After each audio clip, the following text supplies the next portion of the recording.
Toque de Bola. Oferecimento Excelsior Seguros, a sua companhia de seguros desde 1943.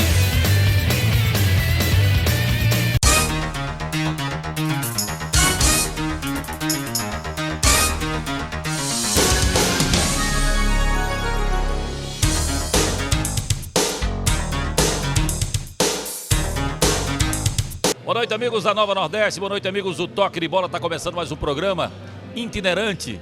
Aos sábados você tem a opção de conhecer sempre gente nova, sempre gente ligada a futebol ou não. Personalidades do nosso desporto, da nossa política, da nossa música, das artes, enfim. Alguém que seja significante para a sociedade. Hoje a gente recebe um jovem valor que está no Clube Náutico Capibaribe e que vem brigando arduamente pela posição de titular do time do novo treinador Gilmar Dalpozo. Felipe Souto está com a gente, está aqui conosco, no Boi e Brasa, aqui de Boa Viagem, diante desse marzão de Modous. Você é de onde, Felipe? Boa noite. De Belo Horizonte. Boa noite. Belo Horizonte. É, cara, esse mar daqui é mais bonito que o mar de lá, não? O Rio Arruda é horrível. Comparar, né? Literalmente. O Rio Arruda é horrível, cara, aquele canal que passa lá na frente. Mas só esse detalhe, porque Belo Horizonte é uma terra maravilhosa, agradabilíssima. Também adoro, cidade muito boa. Mineiro é por demais acolhedor, né? Torresminho, tutuzinha mineira. Pãozinho de queijo. Pãozinho de queijo. Queijo, não é queijo, é queijo, pãozinho de queijo. Savassi é maravilhosa, sensacional, né? Você foi criado em Minas, você foi criado em BH? Sim, eu nasci e fui criado em Belo Horizonte. Meus pais... Meu pai é do interior, mas é uma cidade bem próxima. Qual? Belo Vale, o nome da cidade. Dá cerca de 120 quilômetros de Belo Horizonte. Minha mãe é da capital mesmo e eu nasci e fui criado lá no bairro Planalto. Você já jogava futebol desde bebezinho, desde pequenininho, ou foi algo que você nem ligava e depois foi desenvolvendo com o passar do tempo? Quando criança? Na verdade, até meus 5 anos eu era uma criança muito agitada, mas não tinha nenhuma paixão pelo futebol ainda. Minha mãe tentou vários esportes, inclusive jiu-jitsu e outros tipos de luta também. Mas aí chegou no momento que ela me colocou no futebol e aí foi paixão à primeira vista, né? Vamos colocar assim. Quantos anos? De 5 para 6 anos. Escolinha. Uma escolinha. Mas não sabia jogar, né? Não dá para falar que eu tinha o dom, não vou ser oportunista até esse ponto. Mas eu acho que foi ali que ela conseguiu despertar o interesse, a paixão. E mais do que isso, né? O objetivo dela naquele momento era me cansar para chegar em casa e dormir. Então eu gastava toda a energia ali no futebol. Eu acho que é o primeiro jogador que eu entrevisto que fala que o dom dele nasceu de uma vontade da mãe de querer que ele gastasse energia para chegar em casa. Já que você era hiperativo, né? Já que você era uma criança que não parava quieta, quanto mais energia você gastasse, mais você teria, né, a bateria descarregada no final do expediente. Melhor seria a noite de sono dela, né? É verdade. E aí eu ficava no colégio durante o dia e à noite, né, no final da tarde, ia para a escolinha, que era a escolinha já do Atlético Mineiro, e ali gastava esse restinho de energia que tinha para depois poder descansar. E a partir daí continuei jogando nessa escolinha até me transferir para o clube mesmo, né? Para a categoria de base do Atlético. Você fez toda a divisão de base do Atlético? Sim. Infantil, juvenil, júnior? Tudo. Mirim, todo o processo. Eu vou entrar nesse mérito, mas o que você pensava em ser quando criança? Qual era a tua meta? Depois que eu adquiri, né, esse amor pelo futebol, o sonho começou a crescer, né? A brotar, né, dentro do meu coração, assim. Começou a ser uma coisa mais palpável, mais material, eu diria. Então, comecei a querer ser jogador, realizar esse sonho, mas ao mesmo tempo eu sabia que como é uma carreira muito incerta, eu tinha que estudar, tinha que, né, manter paralelamente o colégio em dia. E meus pais sempre me cobraram um desempenho satisfatório na escola como condição para eu poder treinar. Entendi. Bom, aí você pretende se formar em administração de empresas, até porque, cara, com as fortunas que os jogadores ganham hoje, nada melhor do que formar uma administração de empresas para poder cuidar, né, dos bens, dos patrimônios. Você, por exemplo, já está com o pé de meia pronto, tranquilo. Quem dera. Não, eu pretendo, né, claro que administrar um patrimônio que eu pretendo construir, né, mas acima de tudo eu acho importante manter a mente em funcionamento, né? Adquirir conhecimento é muito legal e válido. E além de que o curso de administração ele é bem amplo, né? Então ele me dá oportunidade de ter outras profissões, né, após o futebol, e eu quero sim investir nisso. Vamos lá então, você foi para Mirim, Juvenil, Infantil, Juvenil e Júnior. Eu tenho perguntado muito para os jogadores que passam aqui pelo programa a diferenciação de um atleta que não passa pela base para aquele que passa. Ou seja, os principais fundamentos do futebol, porque o futebol ele é dom, mas ele é também aperfeiçoamento, ele é treinamento. Sim. Treinamento é que te dá a diferença do jogador comum do craque de futebol. Sem dúvida. O talento é o primeiro plano, mas o segundo plano tem toda uma situação de preparação física adequada, né, alimentação boa e fundamentalmente de fundamento. Sim. E esses fundamentos, passe, adaptação à chuteira, cruzamentos, cabeceios. Sim. Você conseguiu e qual era a tua principal dificuldade quando você começou a se tornar alguém, né? 5, 6 anos você começou, mas não. Quando você definiu, por exemplo, você falou, não, eu quero ser jogador de futebol. Qual foi a principal dificuldade que você teve que começar a aperfeiçoar, Felipe? No começo era muito difícil para mim porque eu tinha um problema de respiração bem comum, que era adenoide e desvio de septo, né? Sim. Então eu sofri muito na questão física, né? Porque entende-se na base que o jogador ele tem que ter uma condição física melhor, né, para ele ir galgando os passos até chegar ao profissional. Então essa foi uma grande dificuldade minha, e na questão de fundamentos foi o fato de eu ser canhoto, e o canhoto já tem uma dificuldade já é diferente, vê só. Bem clara com a perna direita. O canhoto ele é um cara diferenciado. Ele tem um lado super positivo. O canhoto é mais habilidoso do que o destro normalmente, mas a perna direita dele é menos ativa do que a perna esquerda do destro, é assim? Eu penso assim, eu acho que tem fundamento que você está falando, e eu passei por essa dificuldade, né, para aprender a chutar, a passar, a dominar com a perna direita. Isso foi uma dificuldade. Tenho treinado ainda.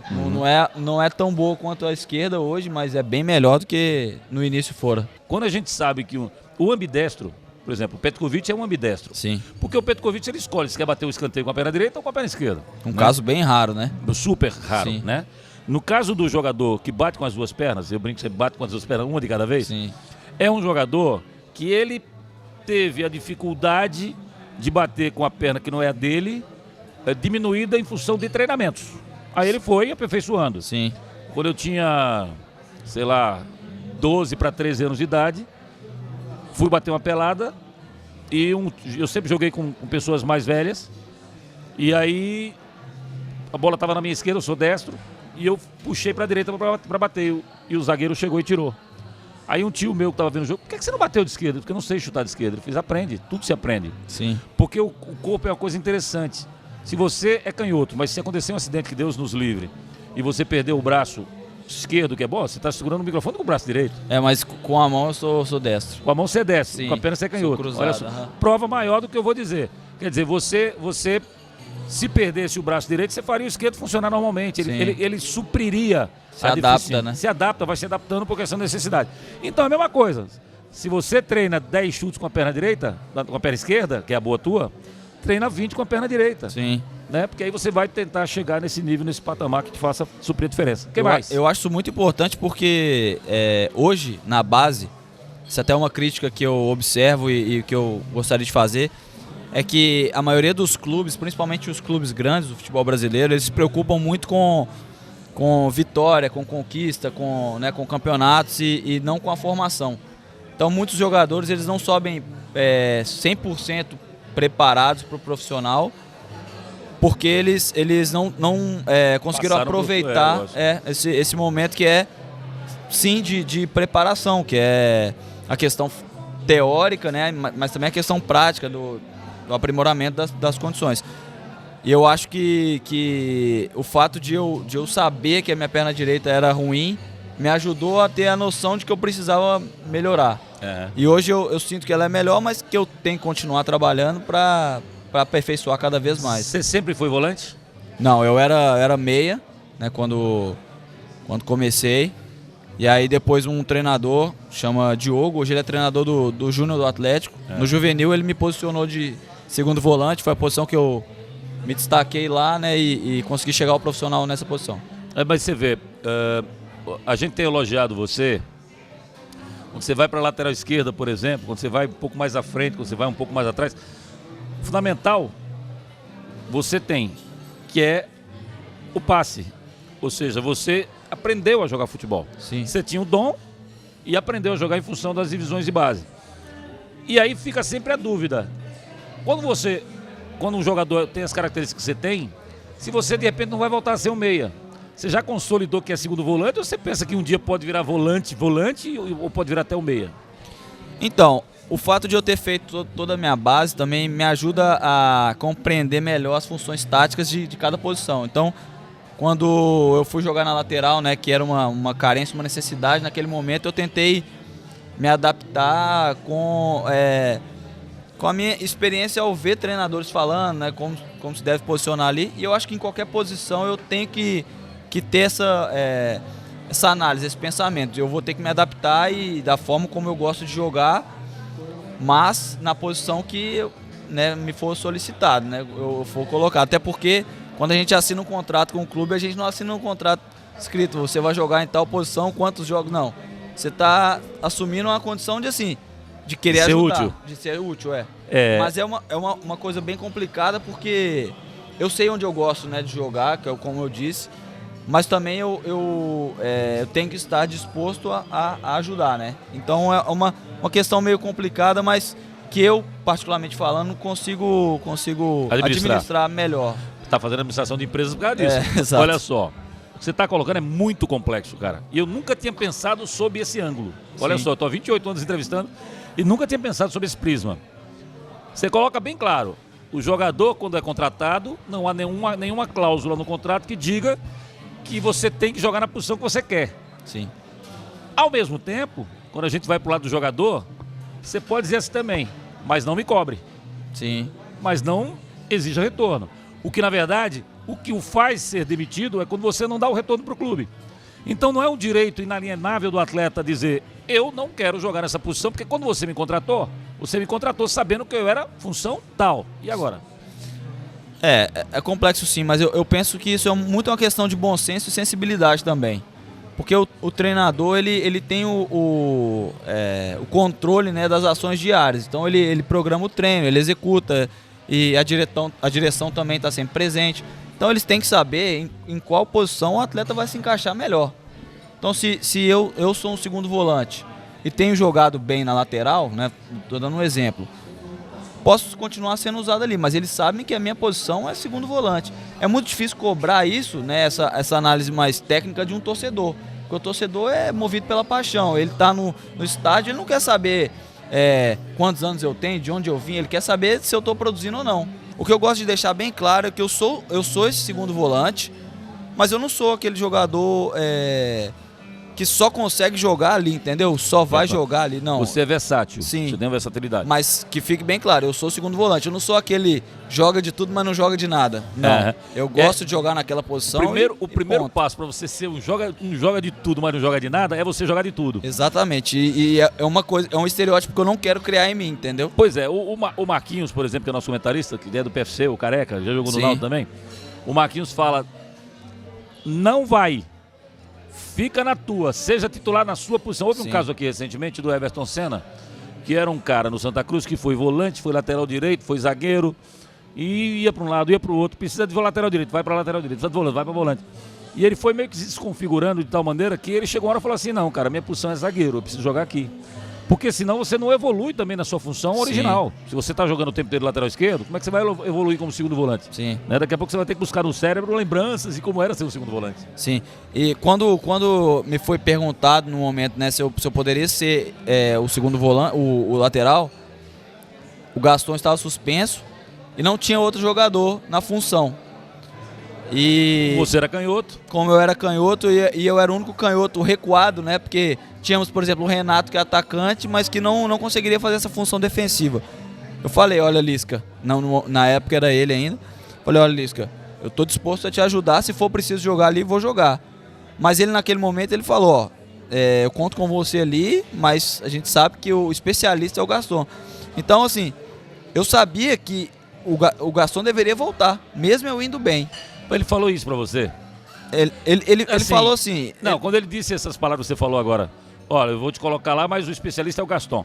Ele tinha que falar o contrário, cara. Ele tinha que dizer pra você, Felipe, joga teu futebol tranquilo, que eu sei que qualquer deficiência que você apresentar lá é porque você não está acostumado a jogar nessa função. E que você vai merecer do mesmo jeito, vai continuar merecendo a chance de você ser titular como segundo volante quando surgir a oportunidade. Ele tinha que falar isso e não falar que não, você vai lá cobrir o Gaston, mas fica sabendo lá que você vai entrar, mas depois o Gaston vai ser titular de novo.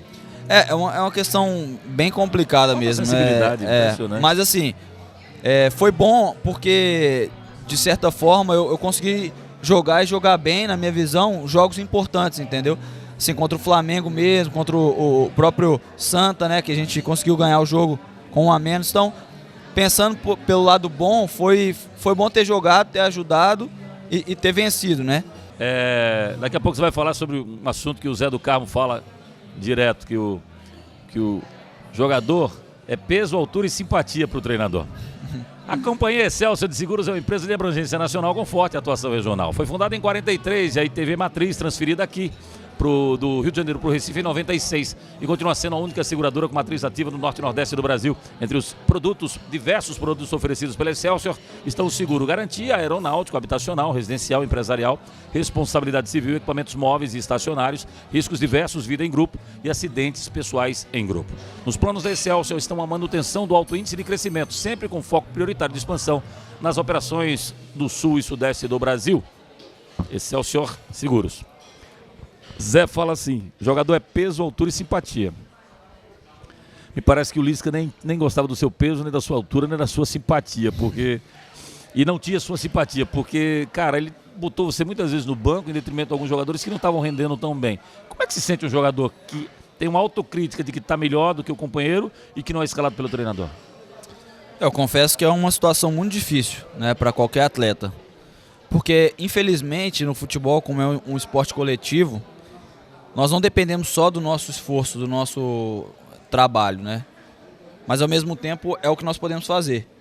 Então o que eu costumo pensar e o que eu costumo fazer é que eu tenho que trabalhar com o máximo das minhas forças, né, para explorar o que eu posso dar para o clube, né, render.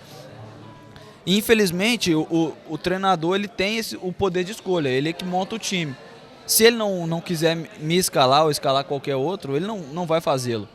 Né? E por mais que muitas vezes a gente consiga render, mostrar dentro de campo, né, que merece, se ele não nos colocar no jogo, não vai ter quem julgue, né, o trabalho. Então fica uma questão muito subjetiva. Eu estou bem no treino, imagine na situação do meu pai, do meu empresário, de um amigo, ligava e perguntava: e aí, como é que você tá? Você não tá jogando? Pô, você tá treinando mal? Você tá doente? Você tá acontecendo alguma coisa? Eu tô treinando bem, pelo menos eu tô tentando fazer minha parte. Ah, mas você não tá jogando. Então é uma questão muito complicada. É claro que a gente não pode ser prepotente também de pensar que é melhor do que os outros, que tá melhor. Não. Todos têm condições, até mesmo os que estavam jogando, né? Senão não teriam nem vindo. Mas é uma questão muito, muito complicada, assim. Eu quero estar sempre jogando e o fato de não jogar, às vezes, acaba atrapalhando muito, né? Fala a verdade, Felipe. Existe a torcida, existe o cronista esportivo, existe o treinador, o presidente. Sim. Mas o protagonista no futebol é o jogador. Quem ganha e quem perde é ele, porque quem faz o gol ou leva é ele, é o jogador. Sim. Dentro de campo. Como vocês, jogadores do Náutico, se sentiam quando o Lisca tentava roubar esse protagonismo, ia para a torcida e comemorava, e vocês paravam e ele te chamava? Qual a reação de vocês em relação a isso aí, Felipe? Essa também é outra questão muito complicada, porque cada um tem o seu jeito, né? O Lisca, ele tinha um jeito mais... Ele é uma pessoa muito explosiva, temperamental, assim, mas é um cara que vive muito o dia a dia, vive muito o ambiente. As coisas com ele são muito intensas, né? Tanto o treinamento como a vida pessoal mesmo, dá para perceber até pelo jeito dele falar. Então, assim, ele tinha essa reação dele que acabou sendo característica, né, de comemoração. Não vou ser hipócrita de dizer que era uma coisa que todo mundo ficava feliz, não. Mas era o jeito que a gente tinha que respeitar, a gente tinha que aceitar. Aí é que tá, olha o que você está dizendo. A gente tinha Sim. que respeitar. A gente era obrigado a respeitar. Mas o respeito é algo que se adquire e não que mecanicamente eu tenho que ter. Então como é que virava esse conflito? Você ser comandado por um cara, você dizer, poxa, que coisa, eu jamais faria isso se eu tivesse no lugar dele. É complicado, mas como eu disse, a gente tem que conviver com diferentes personalidades, né? Formas de encarar a vitória ou a derrota. Ele tinha essa forma bem peculiar dele, que eu não tinha visto até hoje no futebol, e que ele mesmo às vezes se arrependia, né, e falava para nós que não ia fazer mais, que sabia que era uma coisa que desagradava os atletas. Mas Sabia disso? Ele sabia, por vários momentos ele até perguntava, na verdade, né, se a gente ficava chateado com aquilo. Mas nós não falávamos nada, né? Mas o semblante dizia, não dizia não, dos jogadores? Acredito que sim. Mas assim, o futebol tem uma máxima também, que é o seguinte: quando você conhece muito bem, quando tá ganhando, tá tudo bem, mar de rosas. Quando tá perdendo, tá tudo mal. Então era muito difícil, até para ele mesmo, lidar com o fato de as pessoas não gostarem, né, da dança dele, da forma de comemoração dele, sendo que estava dando tudo certo. No início do campeonato nós estávamos ganhando quase todos os jogos, e aí ele estava comemorando daquela forma. Para ele mudar o jeito, né, de comemorar, sabendo que estava dando tudo certo, era muito complicado. Daí quando a fase piorou um pouco, nós perdemos alguns jogos e tal, aí ele conseguiu enxergar que não estava fazendo bem para ele aquele tipo de comportamento, até porque ele começou a ser cobrado pela torcida, e aí naturalmente ele acabou mudando, cedendo e mudando. Felipe, vamos falar um pouquinho do momento. O Náutico tem um novo técnico, que é o Dalpozo, e sempre quando se muda um treinador, muda a motivação, porque quem é titular quer continuar sendo titular. Sim. Quem estava fora, para dizer, poxa, a avaliação dele vai ser outra. Eu não vou ficar na mão do cara que estava, eu vou ficar na mão de um outro cara que vai me ver jogar. Aliás, o Dalpozo já tinha te visto em algum canto? Pelo que ele falou, já tinha visto, mas pegou informações com outros treinadores com quem eu já trabalhei. Uhum. E ele é de falar individualmente? Ele é de conversar com cada atleta individualmente ou faz sempre aquelas preleções em grupo? Não, ele tem o costume de falar também individualmente. Puxa, conversa. Sim, o Lisca também era assim? Às vezes fazia também. Não era, no meu caso, né? Ele não era tão comum, mas já tivemos momentos também de conversa. Mas qual o tipo de treinador que você acha mais correto? Aquele que conversa com o atleta até para prepará-lo e para sempre deixá-lo motivado, mesmo quando vai dizer, ó, você vai ter que pegar um banco agora, porque eu prefiro que o time jogue dessa maneira e o jogador tal tem a opção melhor para executar esse tipo de função que eu quero. É uma satisfação. O outro eu não justifico você quando você é titular, não vou justificar você quando você é banco. Qual dos dois tipos você acha mais defensável? Eu prefiro o treinador que é transparente, né? Que tem o diálogo com o atleta e também tem o diálogo com o grupo. Mas é muito difícil também cobrar porque cada um tem um perfil, cada um tem um jeito de ser. O Lisca, eu via várias vezes ele conversando com outros atletas, né? Ele tinha, até porque foram os jogadores que ele trouxe, então ele tinha mais confiança de falar certas coisas sobre o grupo, né? Mas comigo, como eu disse, não foi tanto. Agora, o Gilmar é um trabalho bem recente, né? Então não dá para, que começou há pouco tempo, então não dá para saber se é comum mesmo ele fazer isso, né? Se é uma constante, mas até agora mostrou ser um cara mais fácil de ter essa conversa tete a tete, né? A Companhia Excelsior de Seguros é uma empresa de abrangência nacional e tem forte atuação regional. Foi fundada em 43 e aí teve a matriz transferida em 96 do Rio aqui para o Recife e continua sendo a única seguradora com matriz ativa aqui em todo o Nordeste, Norte e Nordeste do Brasil. Entre os produtos oferecidos pela Excelsior estão o seguro garantia, o seguro aeronáutico, habitacional, residencial, empresarial, responsabilidade civil, equipamentos móveis e estacionários, riscos diversos, vida em grupo e acidentes pessoais em grupo. Nos planos estão a manutenção do alto índice de crescimento, com foco prioritário de expansão nas operações das regiões sul e sudeste do Brasil. Excelsior Seguros.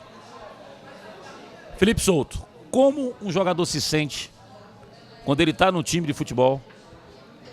Por exemplo, chegou o Gilmar Dalpozo, não é o caso dele agora, mas chega o Gilmar Dalpozo e pede a contratação de 5 jogadores. um dos quais, na sua posição, segundo volante, como você se sente? Eu me sinto desafiado. Eu procuro ver sempre o lado bom da situação. É claro que nesse caso é difícil enxergar, porque se está pedindo a contratação de alguém é porque o que está jogando não está correspondendo.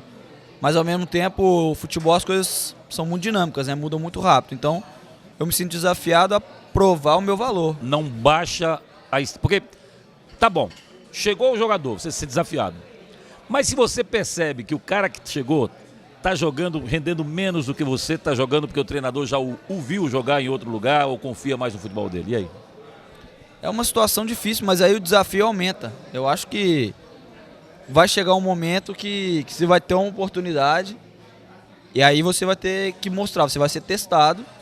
É claro que a oportunidade para quem foi preterido vai ser menor, né, em menor número, né, incidência, do que o jogador que foi trazido, mas ao mesmo tempo é importante estar preparado para essa oportunidade não passar batida, né? Até porque, se você encara da forma como você está encarando, você vai virar titular do Dalpozo. Sim. Se você vira titular do Dalpozo, você pode ser o jogador trazido do próximo time dele. Exatamente. Ganha a confiança do treinador e aí passa a ser uma indicação. Isso aí é o pensamento mesmo, é o ciclo, né, do futebol. Uhum. Pra gente chegar na reta final aqui do programa, aonde o Náutico chega, na sua opinião? Eu acho que o Náutico briga pelo acesso. Eu acho que até o final nós vamos brigar. Temos tudo para isso. Eu faço sempre essa pergunta aqui, o Daniel Costa, que é de Natal, esteve aqui na semana passada, e ele é... Você já foi em Natal ou não? Já foi no Ceará? Só jogar. Jogar, não foi nem Natal ou de férias? Fortaleza? Nem Fortaleza? Fortaleza ou Natal? Não, férias não. Nunca foi Só jogar, não. Nunca foi nas dunas de Jericoacoara ou lá do Ceará? Foi não. Se você for um dia, você vai procurar passeio de buggy. E quando você entrar no buggy com a sua namorada, com a sua esposa, você vai chegar no buggy e o bugueiro vai perguntar: doutor, o senhor quer com emoção ou sem emoção o passeio?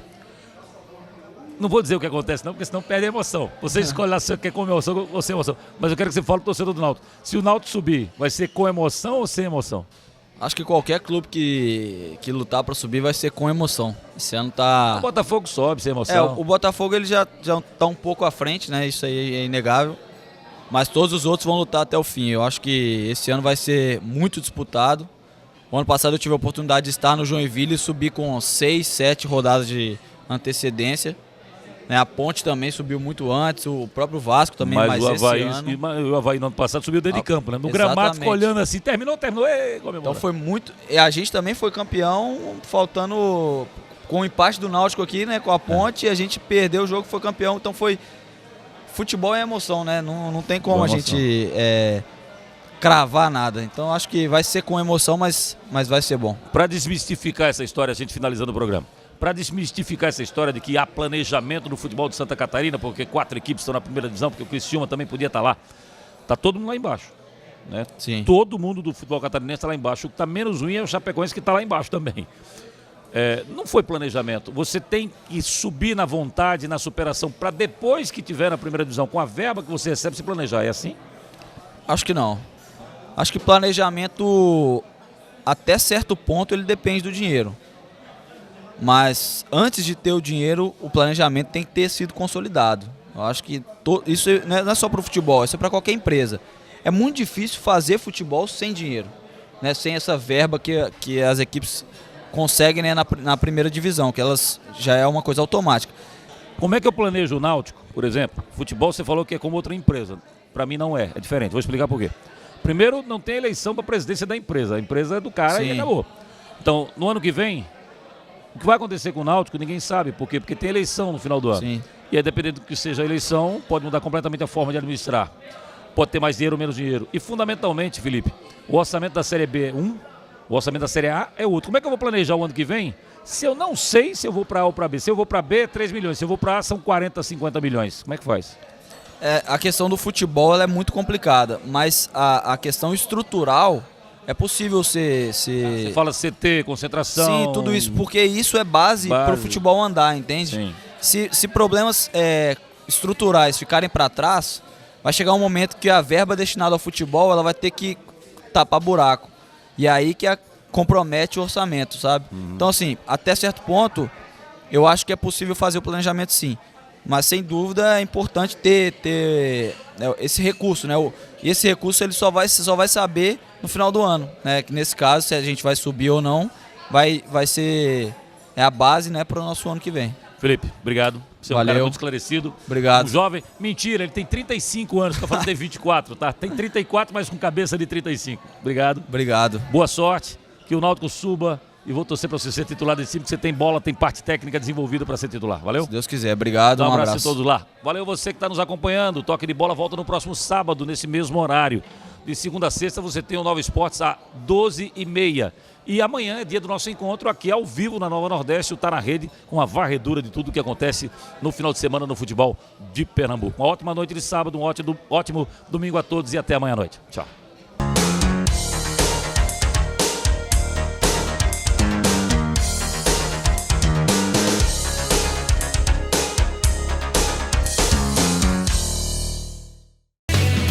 Toque de Bola. Oferecimento Excelsior Seguros, a sua companhia de seguros desde 1943.